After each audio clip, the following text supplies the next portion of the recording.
Hello, ladies and gentlemen. Today, our guest is Khushi. Khushi is the opposite of Gum, definitely, opposite of sorrow. So she is the Khushi, source of bless happiness, something like that. So welcome to this happiness show. And here we can see that she is the professional doing the MBA, also the freelancing and talent acquisition and the freelancing and the part time. She is busy in these things, and we will just I have welcomed Khushi to this show first of all. And one thing I want to clarify from you, and before clarifying, we will welcome Malik Shujat. Malik Shujat is from Pakistan, and he is also here the host of this show, and we are welcoming Malik Shujat to this. And one question to you, and then maybe Malik Shujat will also want to ask you questions. So the our title is Recruitment Beyond Resumes: The Power of Candidate Stories. I mean, what is this, and what's your experience? And can you tell me a little, tell us about your experience, and also what is this? And just to clarify these things, please. First of all, I would like to thank you for calling me here and thanks for having me and taking my such a warm welcome. So, the topic, as the name suggests, is recruitment beyond the resumes. So, here you can't recruit a candidate only basis of their resume. Sometimes I found that a resume is so perfect, but on the other hand, the if I call, I found the person quite unconventional, and sometimes the resumes appears to me unconventional, and I found the candidate to be more appear because of its storytelling techniques and how a person react and responds to me during the interview. It matters the most. So sometimes your soft skills and the way you behave and the story you tell during the interview it's matter the most rather than your CV. What's your take on that? Have you faced any situation like that? Yeah, I think so. Yeah, is okay. Malsab, do you have some question? And for example, I have the question: what makes a candidate story stand out to you during recruitment? I mean, what? So first of all, because it's a very good question. First of all, you go ahead, then I will be having a question. Please go ahead. This is a very good question. Yes, please go ahead with your Okay, question. okay. Okay, so what makes a candid story stand out during the recruitment? So first of all, if I talk about my interaction during the interview, so I would like tell about myself. So I was telling you about my real scenario. That during an interaction, I told that my name is this, and I started. So instead of telling just about my CVs, I mentioned the points like that. That recruitment is all about guiding people and how we like making connections and calling is a part of it. So then the recruiter takes a post. So when they what happens, it actually sometimes is a deal breaker that what are the points we are saying during our introduction. Because introduction plays a very important role. It is of like a 2 minutes because the 2 minutes it leaves a like long lasting impression. So during that interaction, the recruiter of that company stops me in between instead of like asking questions from my CV, then the questions are asking from the real time scenarios and how would I handle the situations. I guess I can answer this question by this. Okay, okay, that's good. And Okay. Yes. With Visa, with your permission, I want to put a mm, question. First of all, I want to Yes, thank you, Miss Kushi, for coming and joining us for this session. So, Miss Kushi, many business students are also part of our audience and they watch our videos regularly. And they send, when we told that you are coming to our show, they've sent some questions to us. One of their question was, especially for the students, they've asked, what is the difference between selection and recruitment? This is a very common question asked to the business students. So, we want to take the advantage of your experience, how you will differentiate between selection and recruitment. so selection, okay. First of all, I guess it is a, like shortlisting and recruitment. So, so both terms are very different meaning. Recruitment is like different, like how we are recruiting that candidate, how we are like pitching that candidate, how we are like that. And about this shortlisting, I guess it should be like that shortlisting and selective selection. So shortlisting is that because there are many interview rounds. So maybe you're shortlisted for the first round, but maybe there are some rounds are still pending. So selection is that when you just finally shortlisted, and there is no such interviews, and you are on the stage of like salary negotiation. Right, right. So, Madam Kushi, with this, we take another question. Nowadays, people want to come to this HR field. There's one myth going on that HR field that is only for the woman and that's not for the male. Do you agree with this one? Female got any advantage in the HR field, and female should, will you encourage female to come and not male should come, or still you believe it's a 50, anybody can take any role in HR?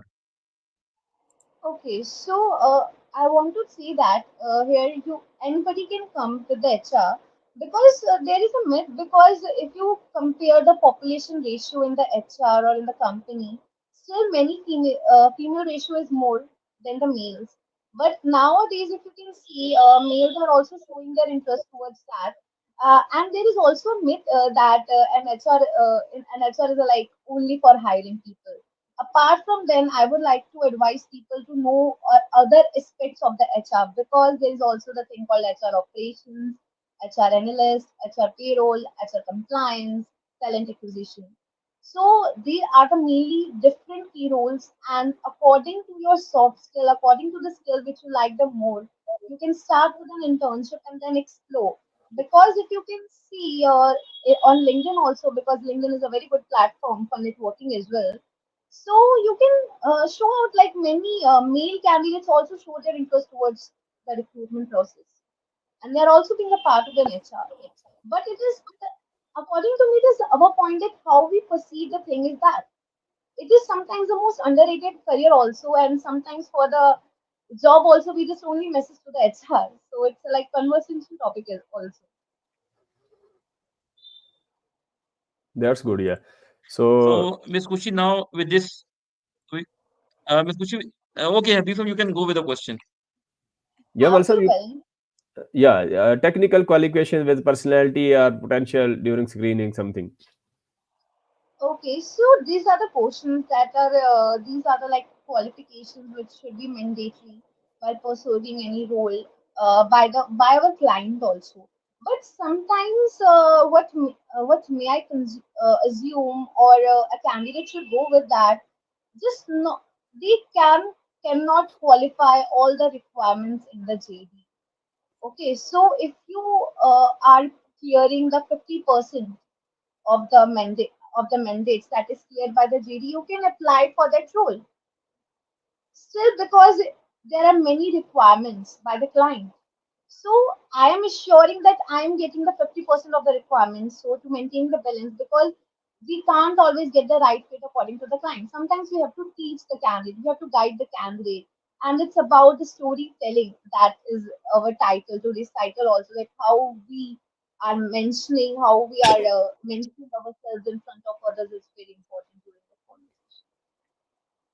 Okay, so Kushi, how you? I mean, for the storytelling, you what is the procedure of screening these two candidates? For example, you take the interviews, or you something you. What are the steps process to refer that candidate to the company, something like that, and which fields you are focusing on, so that the relevant audience can get the assistance from you. Can you please repeat your question?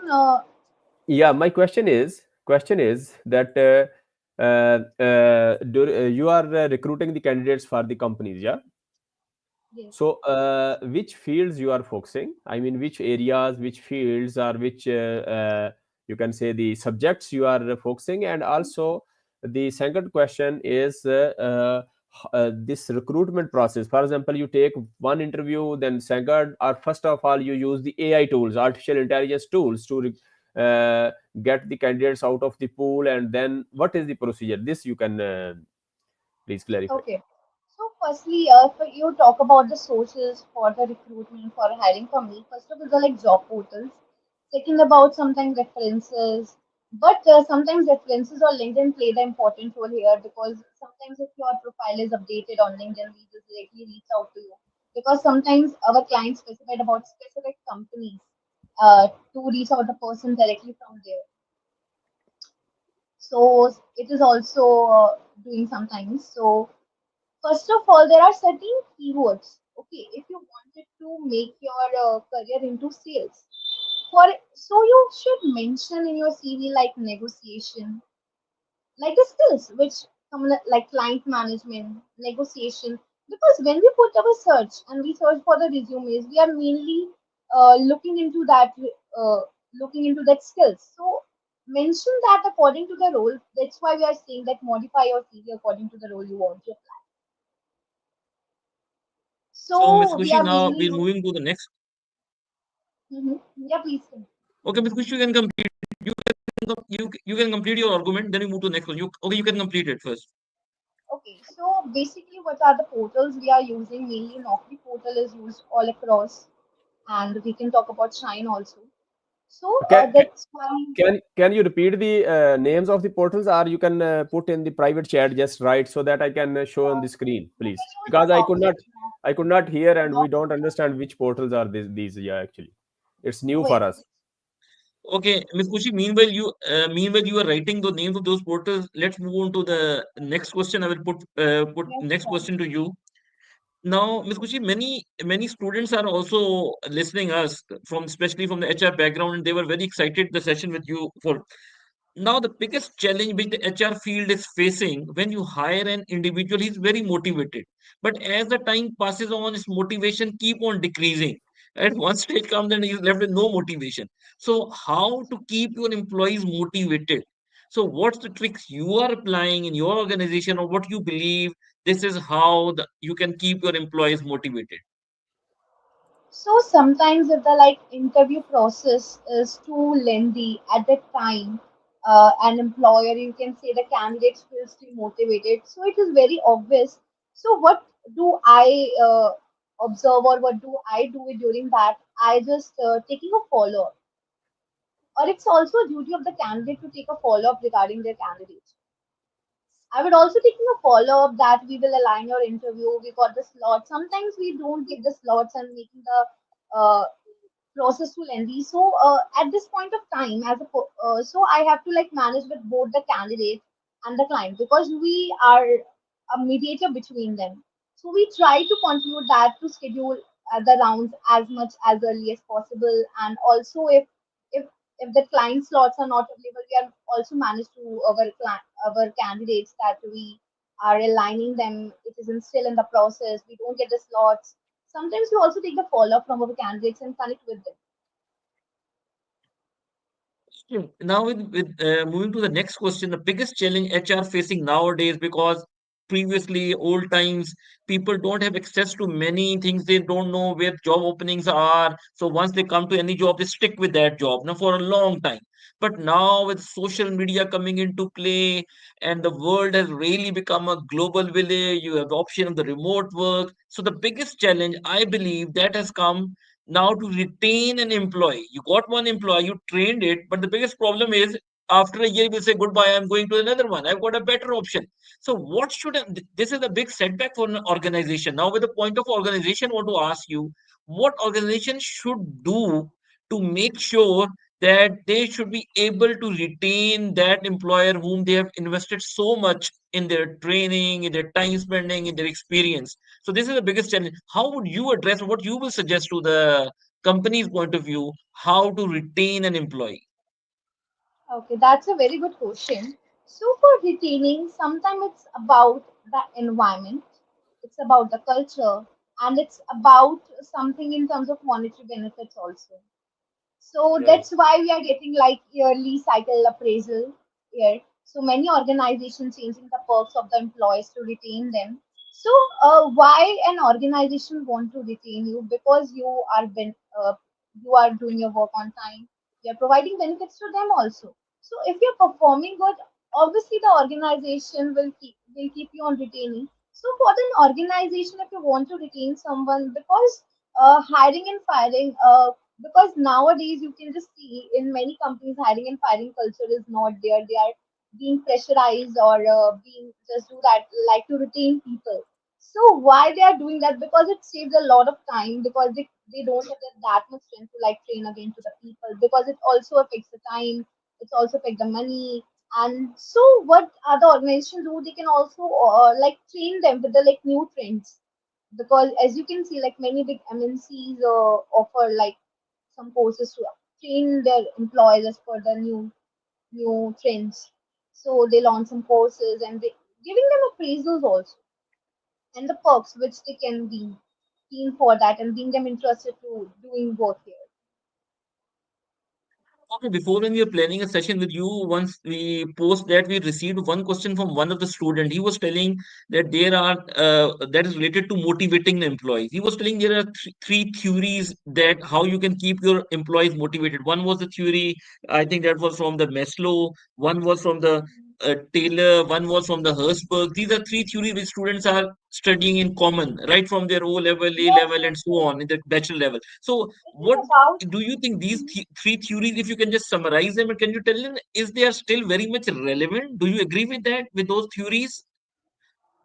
Okay, so these are the theories. Sometimes it's about there in if you talk about the Maslow theory, there are certain needs which in every individual. So sometimes, if I talk about from a company point of view, a company can there is this like point of a compromising thing also because you can't satisfy all the needs of all the individuals. If I talk about taking an example of Maslow theory, there are some psychological needs, there are some many other needs, social needs, technological needs.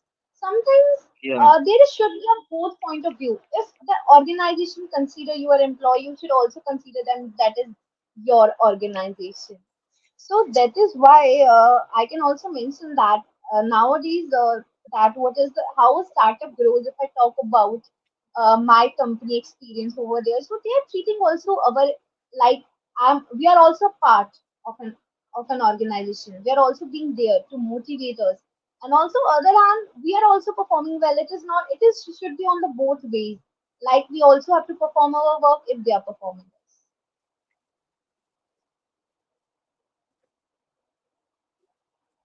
Okay, okay. Before we come out of this motivational employees, before we come out of this one, the last question before we wind up this motivating employees, the last question is, now we give them the wage, the salary, the commission, the profit sharing, the bonus. These are the one of the ways how you can motivate your employees.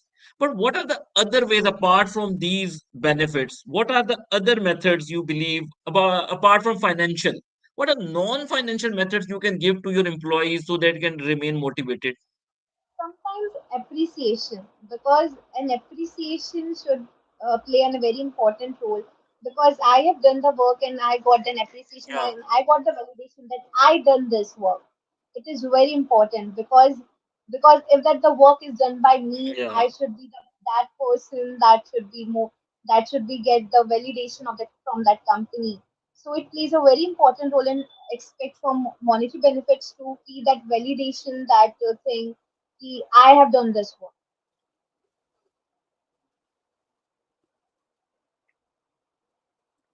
So, Yusuf, can I ask a question? You want to go ahead?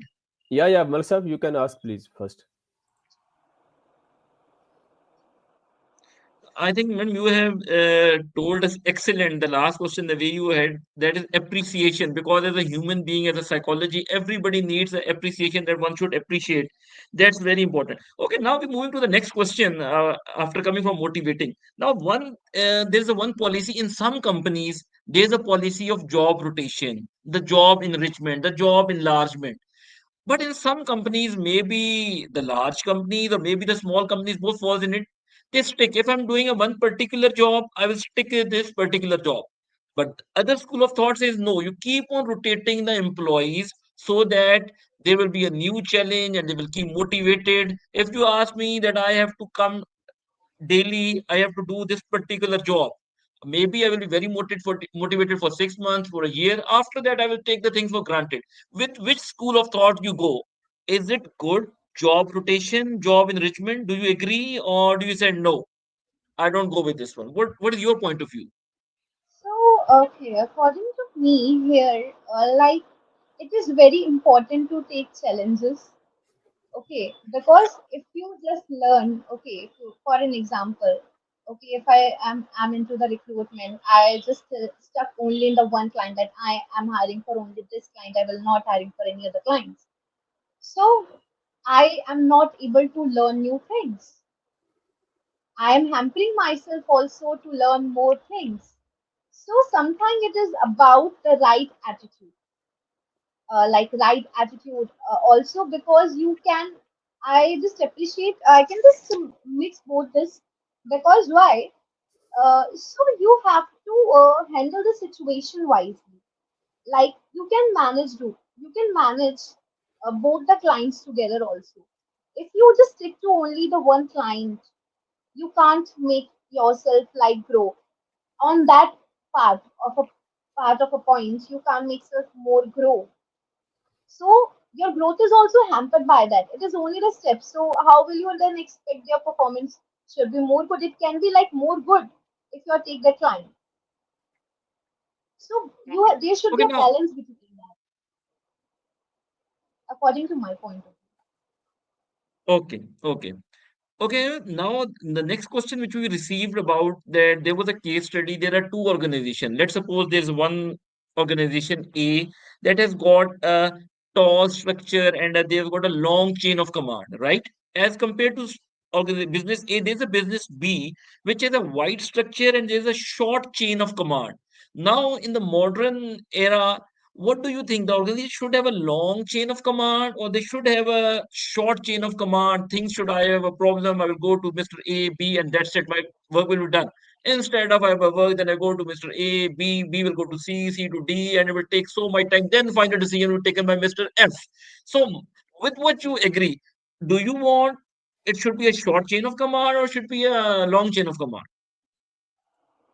there should be a short chain of command because sometimes it saves time and efforts also because sometimes if for an example if something I need to just do on a very urgent basis on a very immediate basis and there is a long chain of command over there, so how would I handle that? So nowadays there is a designation called like project manager. Something is assigned to the people so that they can directly communicate with them about their thoughts. We have this problem, how we can solve it. So that's why many organizations to shorten that period, they are also assigning that designation purpose. Okay, madam. The next question what the question we have received actually a lot of questions, but I'm just shortlisting out That's of those questions sure. now. What should be the role and functions of the management? Just few of the important functions you believe this is the basic role and function of a management of any organization. You believe we talk about Management, whether we talk about planning, organizing, and something like important. According to your management experience, what do you believe? actually, I'm not able to understand the question in the detail. If you can brief me, like, what is the, if you talk, I'm just telling Okay, on the I want. organization point Okay, of okay. Okay, I just want to repeat. I think I just want your comment because you have got so much experience. Your comment has got a lot of value. I just want that you should comment on it. What should be the role and functions of management of any organization? Let's suppose what should be their role and what should be their functions. And with this, take the second question as well. That now we're seeing one manager A he says this is my response. He will get into each and every small thing. He will not delegate his power. But do you think it's important that you should trust your employee and delegate your powers? Instead, I all the power I should keep it myself. And the other school thought is no, I have the power, I should give it to employee A, B, C, D. So what is your comment on delegating the powers? And the first question was what was the role and the functions of the management? Okay. So the role and functions of the management, according to me, firstly the basic necessities because that is provided by our management only the basic necessities and how we are able to the right resources because we are here because we are there for to work, so we should have that some right resources, right necessities. That should be is very mandatory. So, earlier you just told me about how we can retain, these are the things. If we don't get the resources, how would we get work? So sometimes it is should be in there, and as you mentioned, so about like free environment should be there. Free environment. What do you mean by free environment? Is that you there is no like कि मेरे को झिझक नहीं होनी चाहिए कि like if I want to or something. There should be a free decision making environment. As a manager, I am able to listen what other person wants to communicate to me. So if I talk about delegation of tasks must be there. Like uh, there is a manager should be there to see you, to oversee you that what you are doing.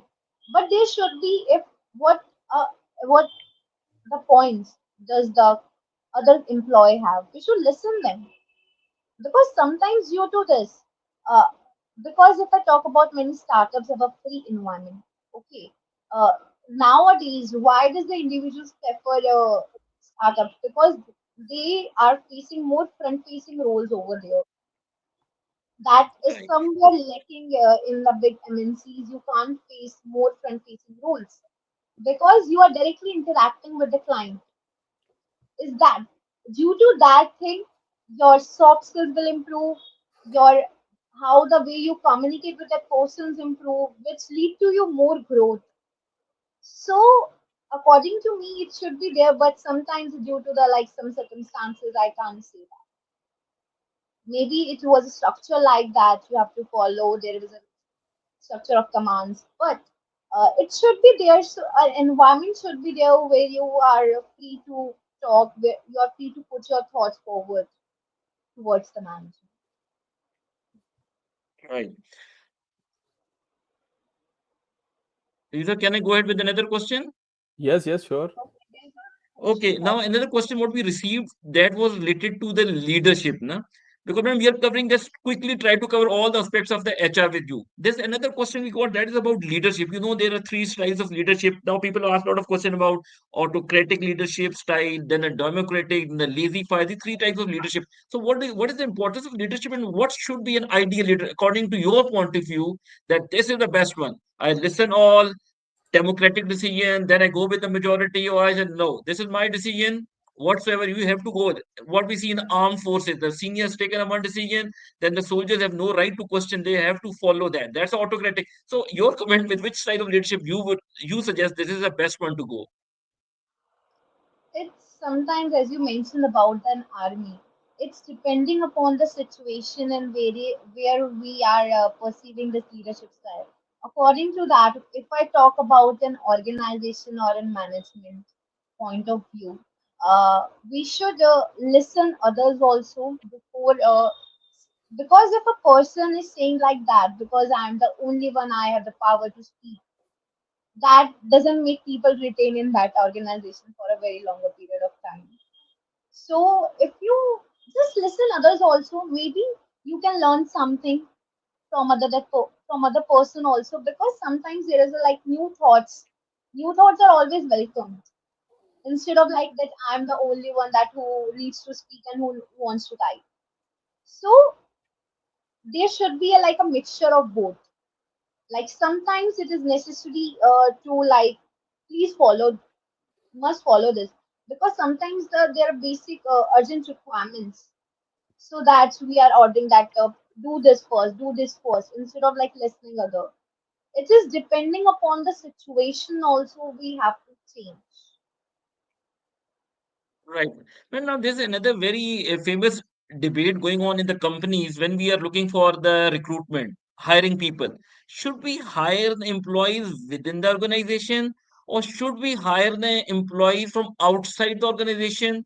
So, if we have got a right candidate in my organization, so what are the benefits if I hire? Because one school of thought says, no, bring the employees from outside the organization because they will bring a new culture, new thought, and if you keep on hiring and keep on promoting the people within the organization, the culture will remain the same. So, with which school of thought you agree or about the hiring internal or external? What's your thoughts on that? I guess sometimes we do external hirings when we wanted to save our time efforts. It's just we are doing that also because that a term called outsourcing is there. It is dependent how the company structure is that. So it is also depends on that also. And what if I talk about my point of view, sometimes hiring takes time, but it is more advisable.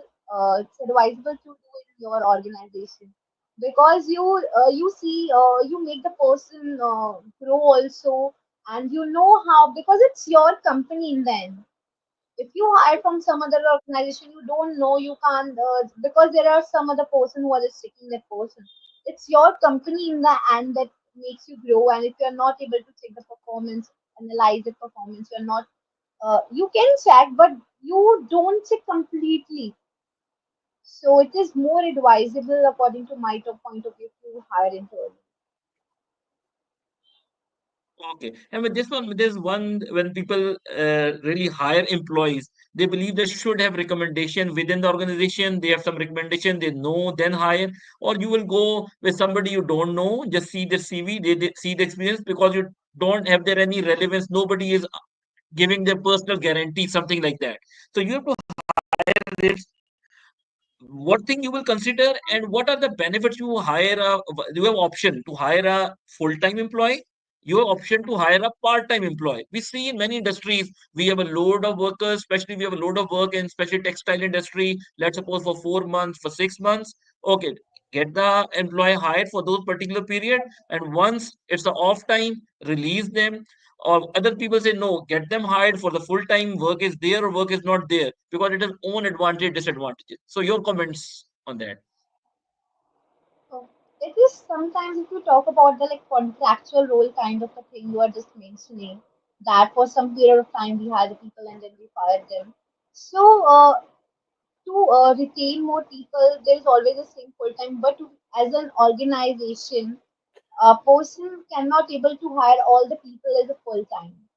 Sometimes they have to handle it is like clarified on the very front foot piece also, that that should be a contractual role, as every coin has two sides. So if I talk about an organization point of view, they also have to see, because sometimes it's depending on the projects that an organization have. Sometimes they are also retaining the people from the contractual role that pre-appear and to come a full time to join us. So it's always changed that how we perceive that role, and the way that the word is that intent that matters a lot on the people. So a full time is should be there, but there might be some changes if I talk about from the organization point of view. Depending on the project, they can hire also the contractor. Okay, madam, this is we come to the other question that we've seen. There are some companies which invest so much on the training of their employees, to updating their skills, while the other school of thought, the other companies believe now it's a wastage of money. If we trained them, we upgrade them, there's no guarantee. Once they are trained, we invest so much, then they will leave the job and switch to another job. The companies are afraid. So there are companies, one company invests so much on the training of the employees. Other companies, they believe training is not that very important. They will learn through their online, on through their job, they will learn. So what's your comment on that? I thought if you wanted to that right resources, as I mentioned earlier, the right resources, the right strategies.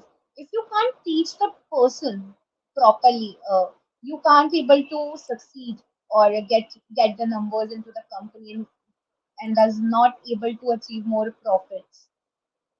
So if you are investing time today in that employee, investing them to buy that resource, to learn them, you are also making them feel like that you are a part of company. Employee will also think that they are also a part of the company, because, and sometimes you can also hear that many organizations are also sponsoring education for the for the person, or you can see the post graduation they are sponsored by the company only. So why does that post? Because they wanted to show something about their culture. They also wanted to like retain the people, and it is for all the some nowadays. This scenario has been changed.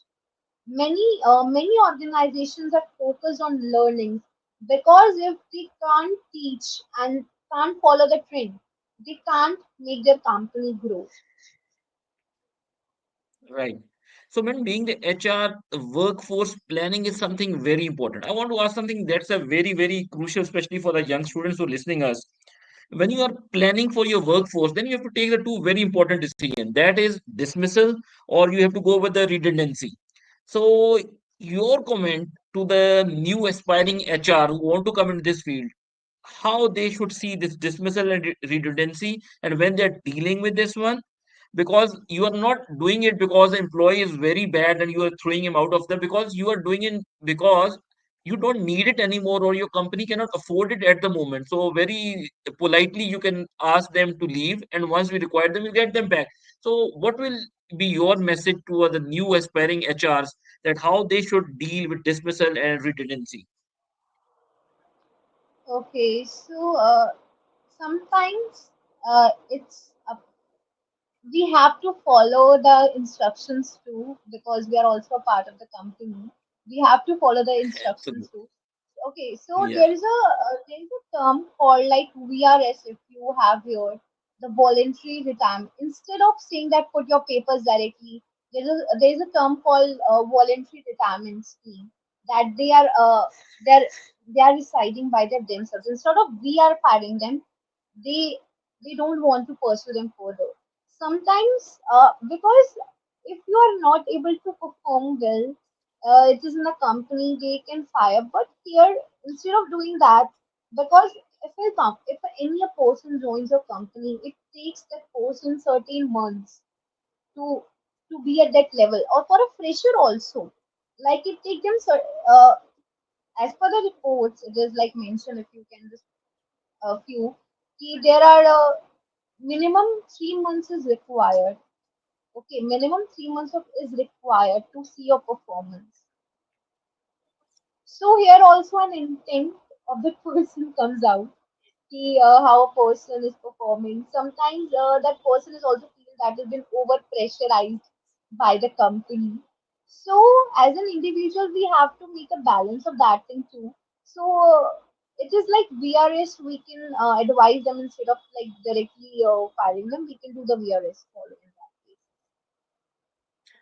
Okay, but now Or, I think last or you, question from my side will be when one thing within the organization, the communication is very important. But I would just want your comments on that. It should be a one-way communication. It should be a two-way communication. The high authorities want to take a certain decision. Should they first of all float that idea and check the pulse of the workforce? Will this be a good one? So one-way, two-way communication. That's something very important. Just your last comment on this one. there should be a two-way communication, and how would I like handle that? Because the two-way communication is very important. Because the one is giving the thoughts forward, and another person is doing that work.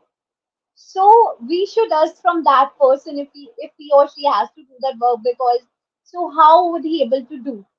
So two-way communication is very important nowadays to like minimize the time. So ways are taken and the meetings has been taken where we are discussing our thoughts like we have this positions to work on. For an example, if I talk about talent acquisition, we have this positions. Instead of directly see them like you have to work on this, you have to, we are like consider also the plus points or you can see the strengths. For an example, if a person have a prior experience of hiring into IT hiring, if that position is an immediate, instead of like giving that to other person, we can ask for that person to do that. So two-way communication is very important to understand what does other person want to communicate to. And nowadays, if you many organizations included this things, or you can say by taking a surveys or a questionnaire. So, Ms. Kushi Tayal, that's all from my side. We are really grateful for answering all these questions so generously and so well. I think it will be very beneficial for all our students, especially who will listen us in the future, this podcast. And I think you have addressed all these questions, and I'm very, very grateful. We are highly grateful to you for that. Mr. Habib, you want to ask anything before we moving to the concluding the session? I think so, Malsab. Let's conclude this. And if I will ask the question, last question before concluding, that's what's the advice, Yeah. Kushi, you would give to someone just entering the HR field, especially young women like yourselves, are the final thoughts about the aspiring recruiters as well as job seekers alike. Yeah. Firstly, before coming into the, if I talk about the recruitment, because both recruitment or HR terms are very different. Sometimes people perceive as the same. So you should be very precise if you want to become a talent acquisition specialist or an HR operations, because both the roles are very different. So firstly, you should have a knowledge of that there are many roles into the HR only you can make it. So, firstly, an understanding, and second is the communication and how you perceive yourself. The story technique that we are discussing in the very beginning. So how you are like mentioning or portraying yourself is very important during that interaction. If you are ever not only apply for an HR role, if you are apply for any finance, you should be strong with your numbers if you are coming with an experience. So, Miss Kushi, once again, thank you very much for coming and for your time and for your such wonderful thoughts. And I think will be really beneficial for our listeners. So, once again, thank you very much. And that's it, Mr. Habib Saab. Thank you so much. Before It you was want to say any also concluding thing, Mr. Habib Saab? I think so. That's all from my side, and really Yes, thankful Mr. to Kushi, Kushi anything you for want this. to say right at the end before we put a full stop? oh, first of all, thanks for having me and calling me. It was like an insightful session, and the questions you have asked is, I can show that if the candidates are and the students who have joined that maybe got some benefit out of that. And you asked a very interesting question, by the way. Thank you. Thank you. Thank you. Okay, Miss. Thank you. Thank you very much. Thank Thank you. you very much. Bye. Thank you.